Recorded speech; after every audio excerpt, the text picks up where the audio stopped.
நான் சத்தமாக பேசினேன்னா என்ன உங்களுக்கு திணிக்கிற மாதிரி இருக்கும். நான் மைல்டாக பேசி நீங்கள் காதை தீட்டினீங்கன்னா நீங்கள் கவனிக்கிற மாதிரி இருக்கும். அது இன்னும் நல்லா இருக்கும். அதுக்காக வேணும்னே நான் குறைச்சி பேசுகிறேன். ஜெயகாந்தன் தன்னுடைய எழுத்துக்களின் மூலம் ஒரு மிகப்பெரிய மாற்றத்தை இந்த உலகத்திலே கொண்டு வந்தவர். எழுத்து என்ன வேகம் செய்யும் என்பதை உலகத்துக்கு படம் பிடித்து காட்டியவர். ஒரு உதாரணம் சொல்வதென்றால், ஒரு முறை ஒரு பத்திரிகை வைத்திருக்கிறார். அந்த பத்திரிகையை ஜெயகாந்தன் வாங்கி, என்னடா பத்திரிகை அப்படின்னு சொல்லிட்டு அந்த பத்திரிகை எப்படி பார்த்து படிக்கிறாரு. அதுல என்ன எழுதியிருந்தா, ஒரு ஊரில் ஒரு வேசி இருந்தாள் அப்படின்னு கதையை ஆரம்பிக்கிறார் ஒருத்தர். ஒரு ஊரில் ஒரு வேசி இருந்தாள் என்று கதையை ஆரம்பித்த உடனே ஜெயகாந்தன் சொல்லுகிறார், என்னடா எழுதுகிறான் இவன்?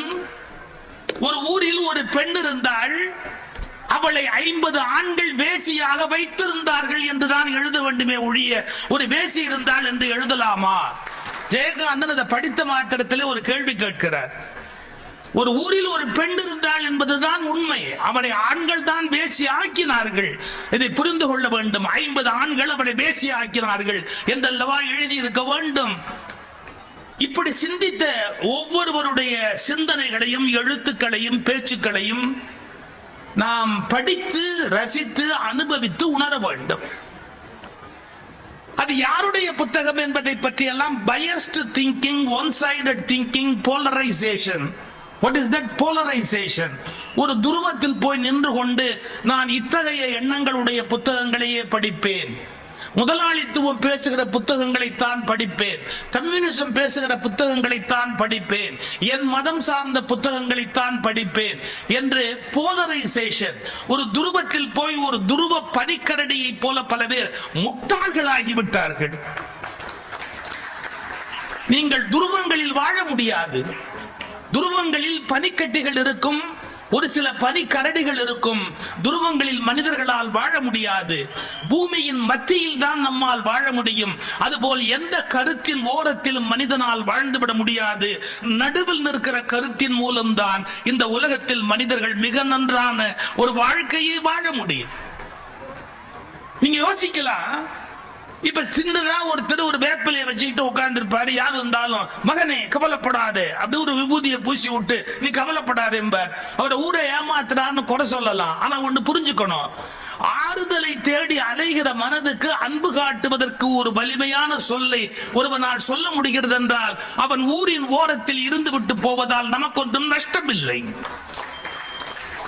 ஆனால் மறந்து விடாதீர்கள், அதே வேப்பிலையை ஒரு 1000 கோடியாக ஒருவன் மாற்றினால், அதே வேப்பிலையை ஒருவன் 1000 கோடியாக மாற்றினால் அவன் சமூகத்தை கொள்ளையடிக்கிறான் என்று அவன் குற்றவாளி பட்டியலில் கைது செய்யப்பட வேண்டியவன். நீ மனிதர்கள் மனத்தில் நம்பிக்கையை விதைப்பதற்கு நீ வேப்பிலையை பயன்படுத்தினால் எங்களுக்கு ஆட்சேபனை இல்லை. அந்த நம்பிக்கையை சுரண்டி உன்னை கோடீஸ்வரனாக ஆக்கினால் உன்னை மன்னிக்க முடியாது. இந்த வித்தியாசம் மனிதர்களுக்கு புரியவில்லையே. கையிலே வேப்பிலை வைத்திருக்கிற எல்லோரும் தேச துரோகி அல்ல, அதை கோடிகளாக மாற்றுகிறவன் தேச துரோகி. நான் எதற்காக சொல்லுகிறேன்? சிந்திக்கிற முறையில் தான் நீங்கள் படிக்கிற விஷயங்கள் உங்களை வாழ்க்கையில் மாற்றி அமைக்க முடியும்.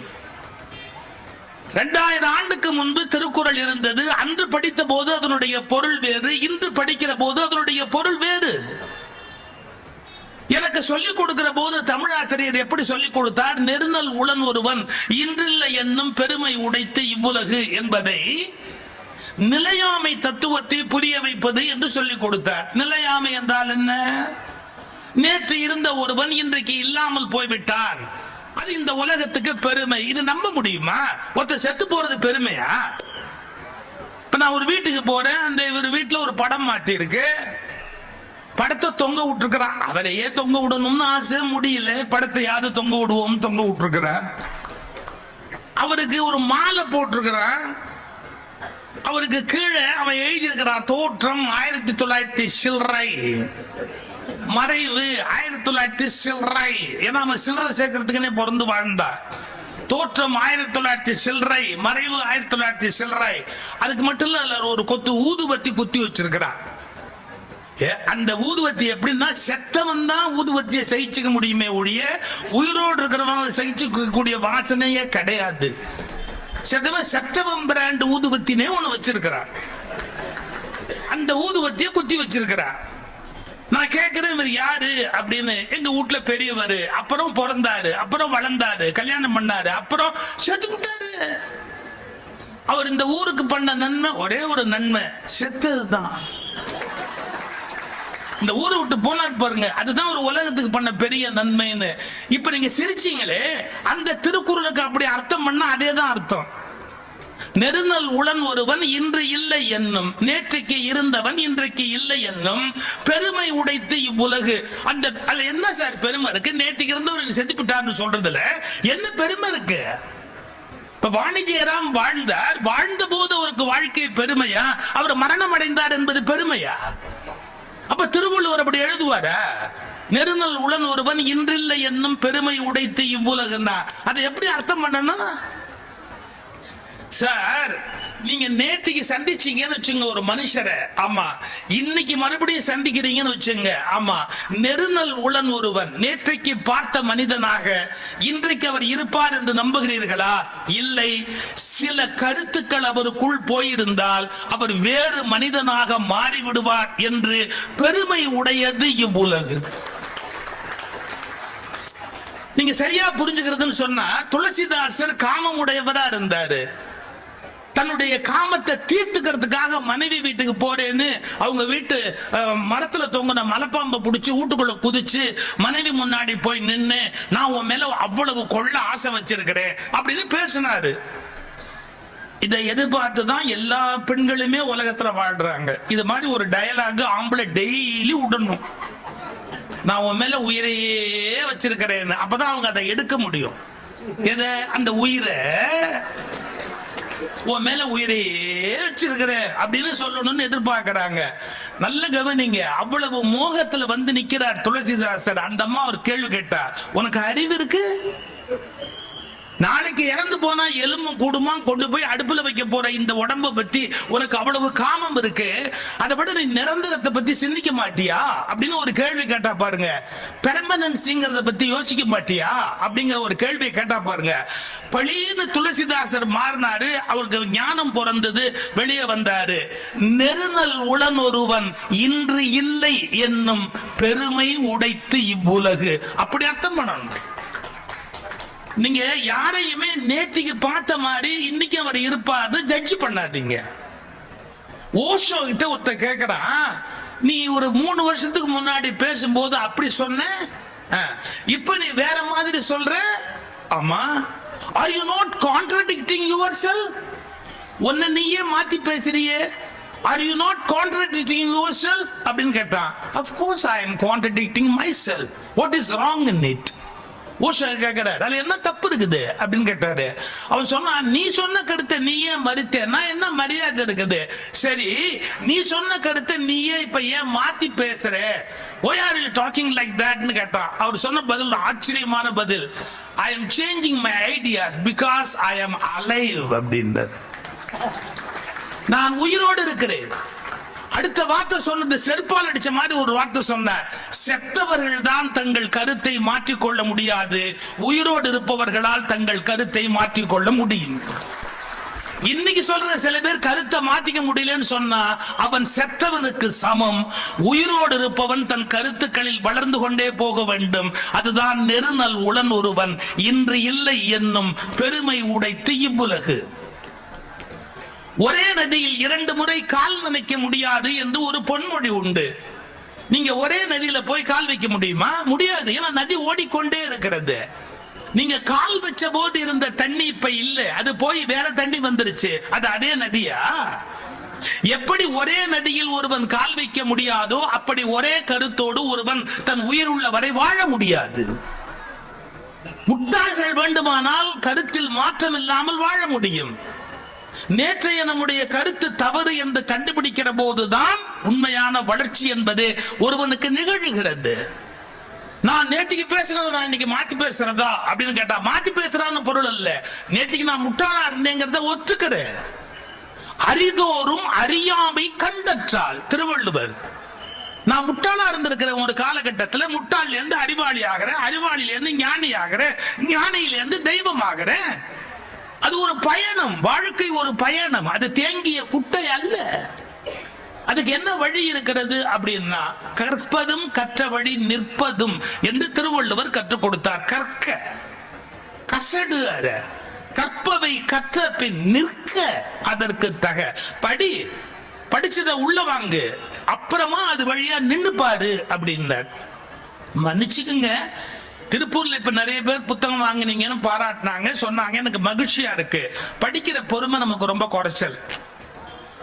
ஒரு சின்ன எக்ஸாம்பிள் சொல்றேன். ஒரு தடவை நான் முதல் தடவையா 30 வருஷத்துக்கு முன்னாடி அமெரிக்கன் எம்பசில விசா வாங்குறதுக்காக போறேன். அமெரிக்கன் எம்பசில விசா வாங்குறதுக்கு போகும்போது என்னுடைய பயோடேட்டா ஃபுல்லா கம்ப்ளீட்டா பிரிண்ட் பண்ணி பல இடங்கள்ல நான் பேசினது அதெல்லாம் அடையாளம் போட்டு as a speaker I am going to America அப்படிங்கிறதுக்கு எஸ்டாப்ளிஷ் பண்றதுக்கான ஒரு ப்ரூஃப், அந்த ப்ரூஃபை ஒரு ஒரு ப்ரோஷர் மாதிரி போட்டு அதை அந்த இன்டர்வியூ பண்ற ஆபீசர், அந்த விசா கொடுக்கிற ஆபீசர்கிட்ட நான் கொடுக்குறேன். சார், நீங்க நம்புனா நம்புங்க, பொறுமையா முதல் வரியிலேருந்து கடைசி வரி வரைக்கும் அது 5 பக்கம் இருக்கு, 5 பக்கத்தை முழுசா அந்த நிதானமா படிச்சா அவன் தான் ஆபீசர். முதல் பக்கத்தை பார்த்துட்டு அப்படியே 4வது பக்கத்தை பார்த்துட்டு அப்படியே 5வது பக்கத்தை பார்த்தா என்ன ஆகுங்கிறது தெரியாது. முதல் வரியிலிருந்து 5வது பக்கம் வரைக்கும் எல்லாத்தையும் முழுக்க பார்த்துட்டு இப்படி என்ன பார்த்து ஒரு கேள்வி கேட்டான். ஆர் யூ சோ ஃபேமஸ் அப்படின்னா, அடுத்த செகண்ட் உள்ள அந்த எம்பசில தமிழர் ஒருத்தர் வேலை பார்க்கிறாரு. அவரை இப்படி கூப்பிட்டு, is he very famous in Tamil Nadu அப்படின்னு. எஸ் சார், அவர் சன் டிவில வருவாரு, இந்த நாள் இனி நாள்லாம் பேசுவாரு, இஸ் வெரி ஃபேமஸ் தான். என்ன ஒரு கேள்வி கேட்கிற, ஏன் நீ அமெரிக்கா போறேன்னு இம்சையே பண்ணல, போய் உட்காந்து விசா கொடுக்குறேன். சார், ஒரு பேப்பர் கொடுத்தா அதை முழுசா படிக்கணும் இல்ல? நான் மன்னிச்சுக்கங்க, கல்யாண பத்திரிகை கொண்டு போய் ஒருத்தர் வீட்டுல கொடுங்க, கொடுத்த உடனே கேட்பான், யாரு கல்யாணம், என்னைக்கு கல்யாணம், 7ஆம் தேதியா, முகூர்த்தம் எத்தனை மணிக்கு, நாயே இதெல்லாம் கேட்காதேன்னு தான் அச்சடிச்சு கொண்டாந்து கையில கொடுத்தாங்க. பத்திரிகை கொண்டாந்து கையில கொடுத்துருக்கிறான், இல்ல எது கொடுத்துருக்கிறான், படின்னு தானே கொடுத்துருக்கிறான். நீ மெதுவா எல்லாத்தையும் படிக்க வேண்டியது தானே. எல்லாத்தையும் அவனையே திருப்பி நீ கேட்டுக்கிட்டு இருக்கிறன்னா என்ன அர்த்தம்? மன்னிச்சுக்கங்க, ஒரு அடிக்கு ஒரு அடி இருக்கிற காகிதத்தை படிக்கவே பொறுமை இல்லாத சமூகத்துல லட்சக்கணக்கான புத்தகத்தை எழுதிய எழுத்தாளர்களை கோயில் கட்டி கும்பிட வேண்டும். இப்போ ஒண்ணு சொல்லட்டுமா, படிக்கலன்னா என்ன நடக்கும்ங்கிறதுக்கு ஒரு கேஸ் இன்சிடென்ட் சொல்லட்டுமா? ஒரு கேஸ் நடக்குது கோர்ட்ல. Accused number 1, accused number 2.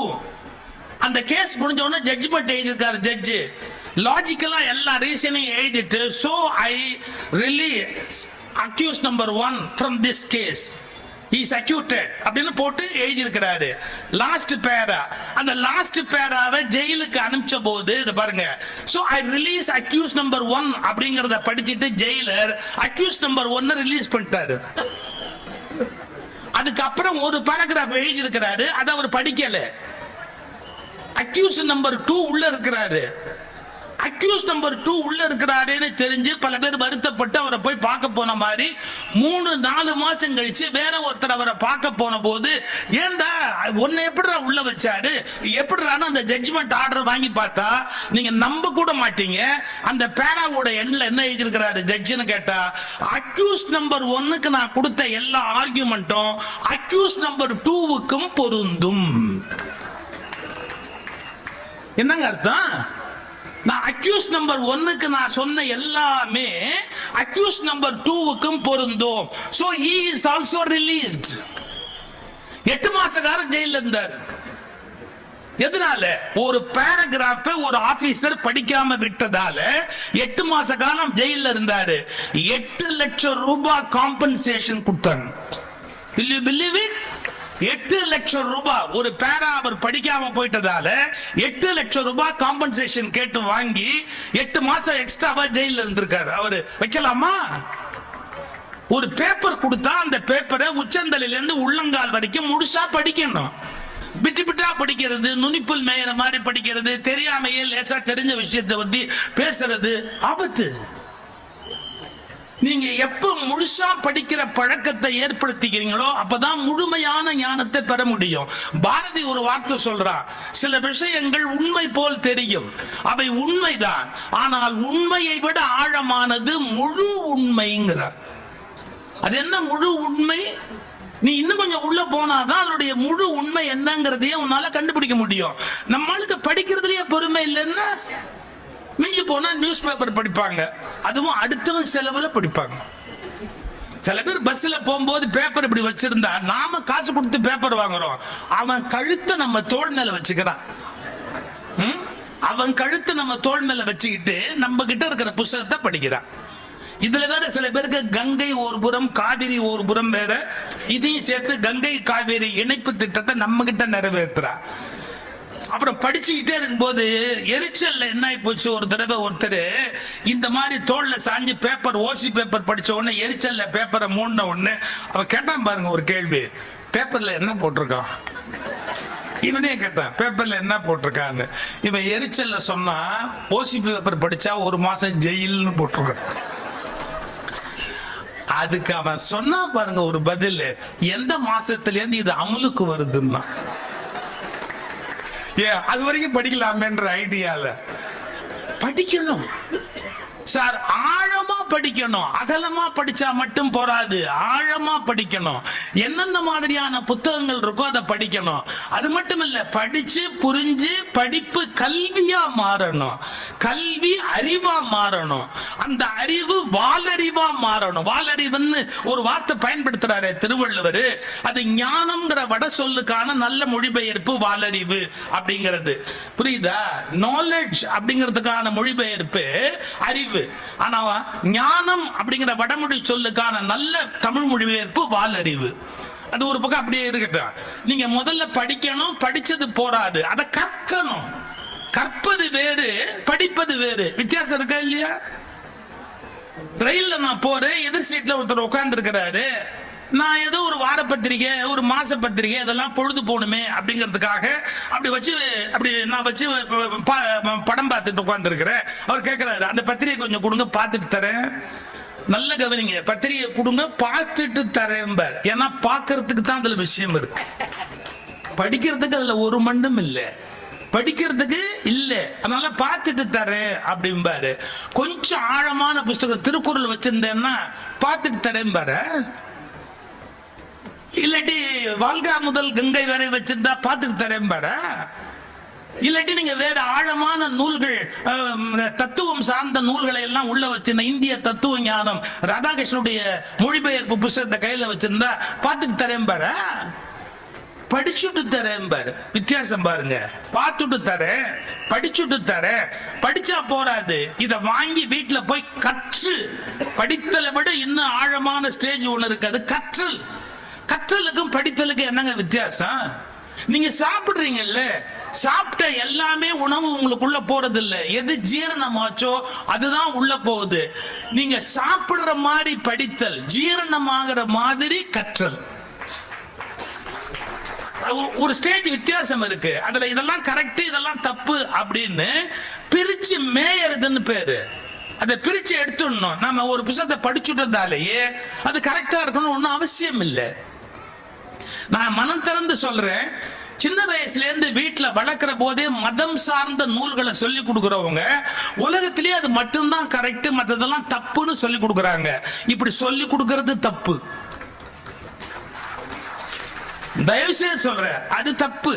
மதம் சார்ந்த நூல்களை சொல்ற போது இப்படி இந்த மதத்துல சொல்லப்பட்டிருக்கு, இது நம்ம மதம், நீ மற்ற மதத்தினுடைய நூல்களையும் எடுத்து பாரு, அவங்க என்ன சொல்றாங்கிறத யோசி, உன்னுடைய அறிவை பயன்படுத்தி எது நல்லது கெட்டதுன்னு நீயே ஒரு தீர்மானத்துக்கு வா அப்படின்னு சிந்திக்கிற பழக்கத்துக்கு பிள்ளைகளை வளர்க்கணும். நீ முடிவு பண்ணு அப்படின்னு சிந்திக்கிற பழக்கத்துக்கு பிள்ளைகளை வளர்க்கணும். நம்ம இம்ப்ளிமெண்ட் பண்றது இல்லாட்டி என்ஃபோர்ஸ் பண்றது, திணிக்கிறது இருக்கு பாருங்க, அது நல்ல வகையான ஒரு பழக்கம் இல்லை.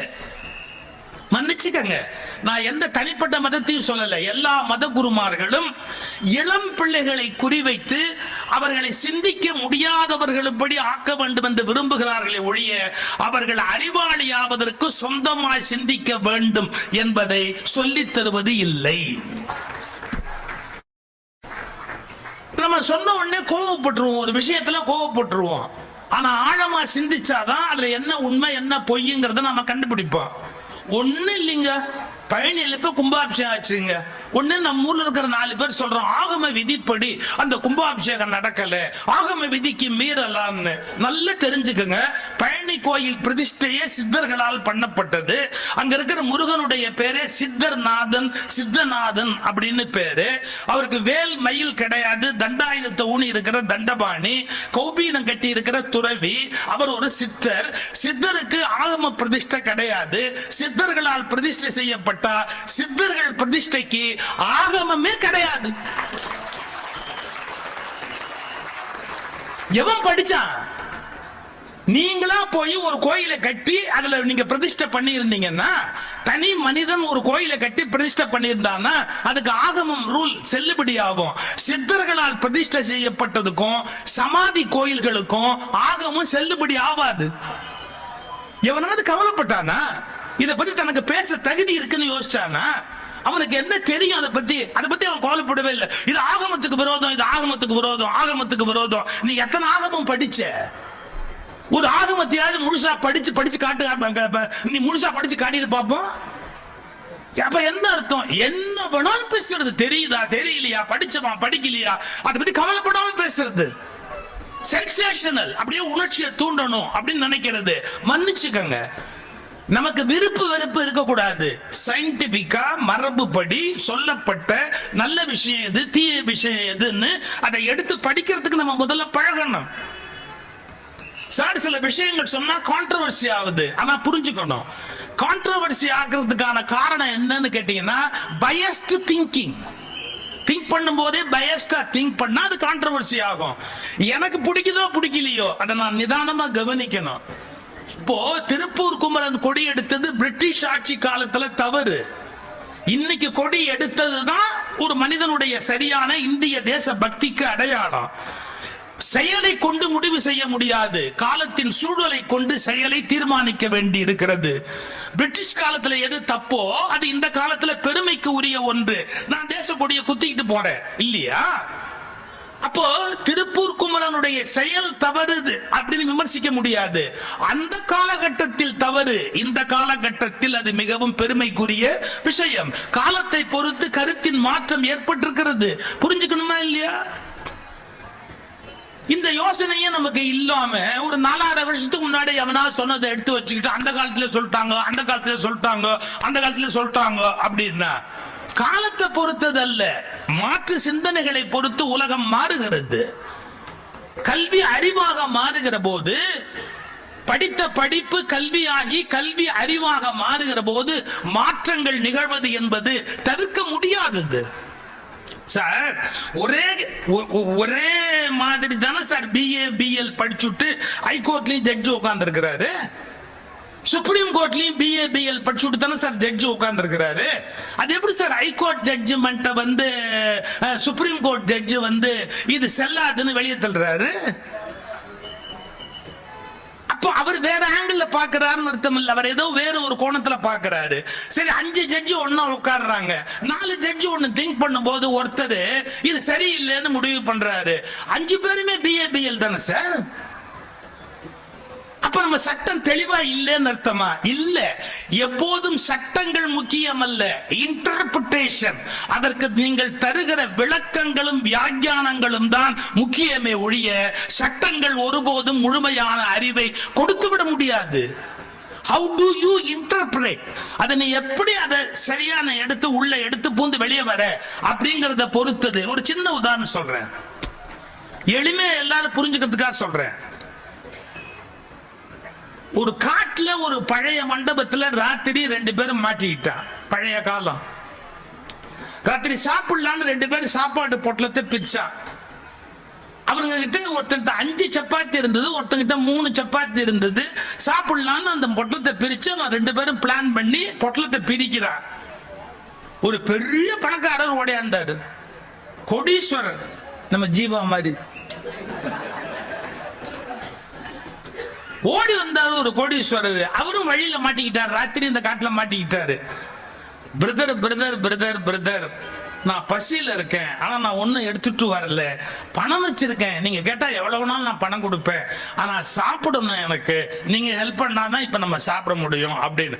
சார் பணம் எல்லாம் வேணாம் சார், சாப்பாட்டுக்கு பணமா இருக்கிறத ஆளுக்கு பங்கு வச்சு சாப்பிடுவோம். 8 சப்பாத்தி இருக்கு, 3 பேர் உட்கார்ந்து இருக்கான், ஆளுக்கு 3ன்னு பிரிக்க முடியாது. ஏன்னா இப்ப 8 பேர் 8 சப்பாத்தி, 3 பேருக்கு எப்படி பிரிக்கிறது? உடனே இந்த வந்தார் பாருங்க, எது பசியில, அவர் யோசனை சொன்னார், எப்பவுமே எவனுக்கு அவசியமோ அவனுக்கு அறிவு அதிகமா வேலை செய்யும். ஏன்னா அவன் தானே he is in need இல்லையா, அவனுக்கு தான் அது என்ன பண்ணணுங்கிறது கரெக்டா தோணும், அந்த தேவையில இருக்கிறவனுக்கு தோணும். உடனே அவர் சொன்னாரு, இதை என்ன பண்ணலாம், ஒவ்வொரு சப்பாத்தியுமே 3 துண்டா போட்டுடலாம். ரைட்டு, 8 3 24 ஆயிடுது. ரைட்டு, ஆளுக்கு 8 துண்டு சாப்பிட்டா எல்லாரும் ஈக்குவலா சாப்பிட்ட மாதிரி ஆயிடும். கரெக்ட், பிரிச்சாங்க. 8 3 24 எல்லாம் சாப்பிட்டாங்க. சாப்பிட்டுட்டு படுத்துட்டாங்க. காலம்பர அந்த பணக்காரர் எந்திரிச்சு போகும்போது என்ன பண்ணாரு, 8 பவுன் எடுத்து முன்னாடி வச்சுட்டு, பசியா இருந்த எனக்கு சாப்பாடு கொடுத்தீங்கல்ல, அதனால நான் உங்களுக்கு திருப்பி ஏதாவது கொடுக்கணும், நான் கொடுத்தா நீங்க வாங்க மாட்டீங்க, அதனால 8 பவுன் வச்சிருக்கிறேன், 2 பேரும் பிரிச்சு எடுத்துங்கன்ட்டு போயிட்டார். வச்சிருக்காரு, எழுதி வச்சுட்டு போயிட்டார். 2 பேரும் முழிச்சான். முழிச்ச உடனே இந்த 5 சப்பாத்தி கொடுத்தான் பாருங்க. அவன் சொன்னான், டேய் அவரை வச்சுட்டு போயிட்டாரு, நாம என்ன பண்ணலாம் அப்படின்னு கேட்டா, நான் 5 சப்பாத்தி கொண்டாந்தேன், நீ 3 சப்பாத்தி தான் நீ கொண்டாந்த, அவர் இப்ப 8 பவுன் வச்சிருக்கிறாரு, அதனால 5 பவுன் எனக்கு, 3 பவுன் உனக்கு, என்ன சொல்றேன்? அதெல்லாம் ஒண்ணு வேண்டியதில்லை, ஆளுக்கு 4 நாள். ஏன் சொல்ற, அதெல்லாம் இல்ல, அவர் 8 பவுன் வச்சு பிரிச்சுக்கங்க, நீ நானும் 2 பேர் இருக்கிறோம், ஆளுக்கு 4 நாள் தான் நியாயமா பிரிக்கிறதுக்கு சமம், நான் நியாயமா பிரிச்சுக்கலாம். நான் சொன்னா கேளு, நான் 5 சப்பாத்தி கொண்டாந்தேன், நீ 3 தான் கொண்டாந்த, ஒரு நியாயம் வேணாமான்னா. அவன் சொன்னா 2 பேர் இருக்கிறோம், 8 பவுன் இருக்கு, 4 நாளா பிரிச்சுக்க வேண்டாமா, ஒரு நியாயம் வேண்டாமான்னா. இப்ப இவன் ஒண்ணு நியாயம்ங்கிறான், 5க்கு 5. அவன் என்ன சொல்றான், 2 பேர் ஆளுக்கு 4 நியாயம்னா. கோர்ட்டுக்கு போயிட்டான். ஜட்ஜ்மெண்ட் கொடுத்தாரு, என்ன 5 கொண்டு வந்தவனுக்கு 7 பவுன் கொடுப்பா, 5 கொண்டு வந்தவனுக்கு 7 பவுன் கொடு, 3 கொண்டு வந்தானே அவனுக்கு 1 பவுன் கொடுன்னா. நீங்க இன்னைக்கு ஒண்ணு புரிஞ்சுக்கணும், கோர்ட்டுக்கு போகாம இருக்கிறதே புத்திசாலித்தனம்னு போயிட்டு வந்ததுக்கு அப்புறம் தான் பல பேருக்கு தெரியும். அதே மாதிரி போலீஸ் ஸ்டேஷனுக்கு கூட போகாம இருக்கிறது தான் பல சமயத்துல புத்திசாலித்தனம். ஏதோ எனக்கு தெரிஞ்ச உலக அனுபவத்தில நான் சொல்ல வேண்டிய நீதிகளை சொல்லிட்டு யாரு மேலேயும் எனக்கு விரோதம் இல்லை, உங்க நன்மையில எனக்கு அக்கறை இருக்கிறதால சொன்னேன், அவ்வளவுதான் விஷயம், அதோட முடிஞ்சு போச்சு. இப்ப ஜட்ஜி எப்படி ஆர்டர் போட்டாரு அப்படின்னு கேட்டீங்கன்னா, யாரு 5 சப்பாத்தி கொண்டாந்தானோ அவனுக்கு 7 பவுன், யாரு 3 சப்பாத்தி கொண்டாந்தானோ அவனுக்கு 1 பவுன், முடிஞ்சு போச்சு. இந்த கோர்ட் ஆர்டரை கையில வாங்கி வச்சோன்னு சொன்னா, நான் போகாம இருந்திருந்தாலாவது, அவன் கொடுத்ததை வாங்கியிருந்தாலாவது 3 பவுன் கிடைச்சிருக்கும். இந்த ஆள் எனக்கு 1 பவுன் ஆர்டர் போட்டான் அப்படின்னு வருத்தப்பட்டான். அப்புறம் ஜட்ஜி கிட்ட கேட்டாங்க என்னன்னு, அவர் எக்ஸ்பிளனேஷன் பியூட்டிஃபுல்லா சொன்னாரு. டேய், இவன் கொண்டாந்த 5 சப்பாத்தியை 3 துண்டா பிரிச்சா என்னாச்சு, 15 துண்டாச்சு. நீ கொண்டாந்த 3 சப்பாத்திய துண்டா பிரிச்சா என்னாச்சு, 9 துண்டாச்சு. கரெக்டா? ரைட்டு. 9ல 8 துண்டு நீயே தின்னுபிட்ட. நீ எவ்வளவு அவனுக்கு கொடுத்திருக்கிற, ஒரே ஒரு துண்டு தான் நீ கொடுத்திருக்கிற. அவன் கொண்டாந்த 5ல அவன் 8 தின்னது போக 7 துண்டு அவனுக்கு கொடுத்திருக்கிறான். அவன் 8 பவுன் கொடுத்தா 7 துண்டு கொடுத்தவனுக்கு 7 பவுன், 1 துண்டு கொடுத்தவனுக்கு 1 பவுன். அப்படித்தான் நான் ஆர்டர் போட முடியும். இப்ப புரியுதா? ஏன் எல்லா இடத்திலையும் பார்வை ஒரே மாதிரி இல்ல? உண்மைகள் கூட ஒவ்வொருவருடைய தகுதிக்கு ஏற்ப வேறு வேறாகவே புரிந்து கொள்ளப்படும். நீங்க புரிஞ்சுக்கிறது ரொம்ப கஷ்டம். உண்மைகள் கூட வேறு வேறாகவே புரிந்து கொள்ள முடியும். நான் மரபுகளுக்கோ சட்ட ஒழுங்குகளுக்கோ நான் மீறியவன் அல்ல என்றாலும் சொல்றேன். எமர்ஜென்சி டயத்துல எமர்ஜென்சி சரி அப்படின்னு சுப்ரீம் கோர்ட்டோட ஃபுல் பெஞ்ச் உட்கார்ந்து தீர்ப்பு கொடுத்தது. ஒரே ஒரு ஜட்ஜி கண்ணா, அந்த கண்ணாங்கிற ஜட்ஜி சொன்னார், no, Constitution is more powerful than all government decisions. Constitution எமர்ஜென்சியை ஒத்துக்கவே இல்லை, அதனால இந்த எமர்ஜென்சி தப்புன்னாரு. யார்? ஒரே ஒரு ஜட்ஜி ஃபுல் பெஞ்ச் உட்கார்ந்து என்ன கொடுக்குது? கான்ஸ்டிடியூஷன் கரெக்ட்னு கொடுக்குது. மன்னிக்கணும், நான் பேர் மாற்றி சொல்றேன். இந்த ஒரே ஒரு, நான் பின்னால் அதை பத்தி எழுதினவர் கண்ணா. இந்த ஜட்ஜ்மெண்ட் எல்லாம் முடிஞ்சு எல்லாம் நடந்ததுக்கு அப்புறம் கண்ணா அதுக்கப்புறம் 20 வருஷம் உயிரோடு இருந்தாரு. தன்னுடைய வாழ்க்கை வரலாறு எழுதினாரு. தன்னுடைய வாழ்க்கை வரலாறுல என்ன எழுதினார் தெரியுங்களா? அன்று நான் கொடுத்த தீர்ப்பு தவறு, எமர்ஜென்சி இருந்திருக்க கூடாது என்று அந்த ஜட்ஜோட பேரை சொல்லி அவர் எழுதிய தீர்ப்பு தான் சரியானது. ஆனால் எங்களுக்கு தைரியம் இல்லாததால் நாங்கள் அப்படி தீர்ப்பு கொடுத்தோம்.